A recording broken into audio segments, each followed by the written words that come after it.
Salut à tous et bienvenue sur Juste un fan de foot. Si vous aimez les actus chaudes, les analyses sincères, et que vous voulez vivre le mercato avec passion, alors vous êtes au bon endroit. Pensez à vous abonner, à aimer cette vidéo, et à me dire en commentaire ce que vous pensez des grands mouvements qui se préparent entre Paris et Manchester City. Allez, on plonge direct dans le sujet. Kevin De Bruyne, c'est terminé à Manchester City. Après 9 saisons de pur génie, le maestro belge tourne la page. Et quelle page! Il laisse derrière lui un palmarès monstrueux, des stats de folie, et une trace indélébile dans l'histoire des Sky Blues, mais aussi dans celle de la Premier League.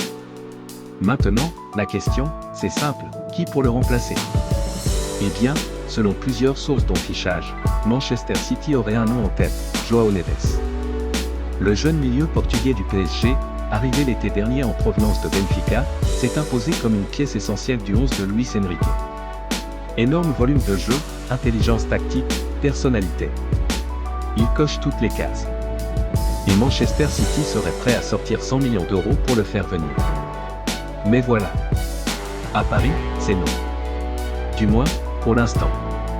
Luis Enrique considère João Neves comme intransférable, et un départ serait vécu comme un véritable coup de tonnerre. Alors bien sûr, dans le football, rien n'est jamais figé, mais aujourd'hui, c'est clair, Paris ne veut pas le lâcher. Et pour City, la quête du successeur de De Bruyne s'annonce plus compliquée que prévu. Mais pendant qu'on parle de transfert au sommet, le PSG vit une autre réalité en coulisses, celle des jeunes talents qui partent. Et ça aussi, c'est un vrai sujet. Axel Tapp, l'un des profils les plus prometteurs du centre de formation, va quitter le club. Pourquoi? Manque de perspective. Malgré les tentatives de la direction pour le retenir, le joueur veut du concret, du temps de jeu, un vrai projet. Et il n'est pas seul dans ce cas. Mahamadou Sangaré, meilleur buteur de la Youth League avec 10 buts, va lui aussi partir. Et attention, c'est un vrai bijou qui s'en va. À seulement 18 ans, il a planté 2 triplés, dont un face au Bayern et un autre contre l'Atlético. Manchester City est déjà sur le coup, avec l'idée de l'envoyer à Troyes, club du City Group, pour qu'il s'aguerrisse. Une stratégie que City maîtrise à la perfection. Autre départ à venir, Yoram Zag, qui devrait être prêté cet été. Et Eman Kari, autrefois annoncé tout proche du Bayern, va lui aussi quitter Paris. Direction le Qatar. Oui, le Qatar. Un virage inattendu pour un joueur qui avait une belle cote en Europe il n'y a pas si longtemps. Et là, je vous pose la question, est-ce que le PSG est en train de perdre la main sur ses jeunes talents? Dites-moi ce que vous en pensez en commentaire, je suis curieux d'avoir vos avis. Et n'oubliez pas, si vous kiffez le contenu, prenez une seconde pour vous abonner à Juste un fan de foot, ça me donne la force de continuer. Mais attention, Paris ne fait pas que perdre. Le club prépare aussi son avenir, et cherche à frapper fort au milieu de terrain. Un nom revient avec insistance, Gavi. Le jeune crack du FC Barcelone est dans le viseur du PSG.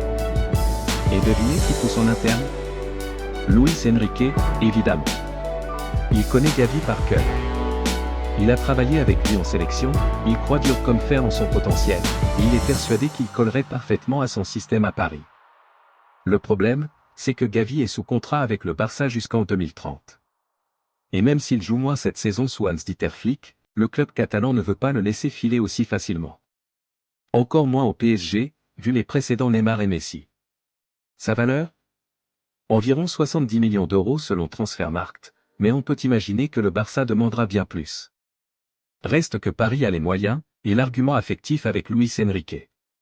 Imaginez un peu, un milieu Gavi, João Neves et Vitinha, 3 jeunes, 3 styles complémentaires, 3 cerveaux du jeu. Ce serait monstrueux. Mais encore faut-il que les planètes s'alignent. Ce mercato s'annonce donc stratégique. Le PSG veut conserver ses cadres, limiter la casse côté jeune, et saisir les opportunités en Europe. De l'autre côté, Manchester City entre dans une ère post-Kevin De Bruyne et cherche une nouvelle pièce maîtresse. João Neves. Gavi? Un autre nom? Tout reste possible. Et vous, vous en pensez quoi? Est-ce que vous laisseriez partir João Neves pour 100 millions? Est-ce que Gavi peut vraiment s'imposer à Paris? Et surtout, est-ce que le PSG gère bien ses jeunes talents, ou est-ce qu'il passe à côté de sa relève? Dites-le moi en commentaire. On discute, on échange, et surtout, on partage notre passion du foot. Un sacre de champion de France, une finale de Coupe de France à venir, un trophée des champions et un quart de finale de Ligue des champions retour à valider ce mardi contre Aston Villa. Cette saison 2024 à 2025 confine à la perfection pour le Paris Saint-Germain. Luis Enrique a bâti un effectif parfaitement équilibré en générant une émulation qui porte ses fruits. Le Paris Saint-Germain a donc trouvé ce qu'il recherchait depuis des années, un équilibre technique, tactique et social. Dans ce contexte, le prochain mercato estival aura une importance particulière, avec deux axes qui font l'unanimité dans les hautes instances du club. Primo, recruter des joueurs à l'esprit collectif, capables de se fondre dans ce projet et d'amener une plus-value. Secondo, ne pas briser cette harmonie de groupe. La faculté de Luis Enrique à polir des diamants bruts n'est plus à démontrer.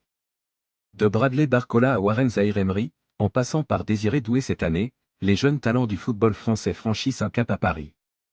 Ces réussites individuelles peuvent-elles servir d'appât pour attirer d'autres prospects? Luis Campos apprécie beaucoup Ryan Cherki et Magna Kliuch. Avant même d'attirer Désiré Doué, les deux champions olympiques, coéquipiers du Parisien lors des derniers Jeux, étaient dans le viseur du dirigeant portugais. Le succès de l'ancien Rennais est de nature à faire pencher la balance. Ce choix viendra du club. J'ai fait le choix de venir au PSG, j'en suis très content. C'est un club qui fait rêver beaucoup de joueurs, c'est un super projet, a lancé Désiré Doué en conférence de presse. Le PSG sort le Karcher. Préparez-vous à un mercato estival explosif, des têtes vont tomber, et accrochez-vous, certaines vont vous scotcher. Cadre sur la sellette? Lee, Kimpembe, Hernandez, Safonov. Personne n'est intouchable à Paris. Selon PSG Inside Actus, si la bonne offre arrive, ils peuvent valser. Luis Enrique veut du sang neuf et n'hésite pas à sacrifier des noms ronflants pour affûter son effectif. Ça va secouer. Retour de prêt, adieu définitif. Sanchez, Soler, Mukiele, Asensio, Skriniar, la porte est déjà entrebâillée pour eux. Direction le mercato pour un transfert sec. Skriniar pourrait même rester à Fenerbahçe. Jeune pousse et destin incertain. Mayulu, Moscardo, Ousni, direction le prêt pour grandir. Ramos et Beraldo sont sous surveillance rapprochée. Et Kolo Muani? Vente ou réintégration, le suspense reste entier. La Juve dit non, mais la Premier League lui fait les yeux doux. L'été sera chaud à Paris. Attendez-vous à un véritable chamboule-tout dans l'effectif parisien. Ça va bouger dans tous les sens. Merci d'avoir suivi cette vidéo. Pensez à mettre un « j'aime » si vous avez apprécié, ça aide beaucoup pour le référencement. Et surtout, abonnez-vous à Juste un fan de foot pour ne rien rater. De l'actu mercato et des prochaines analyses à venir. On se retrouve très vite. D'ici là, portez-vous bien, et vive le foot.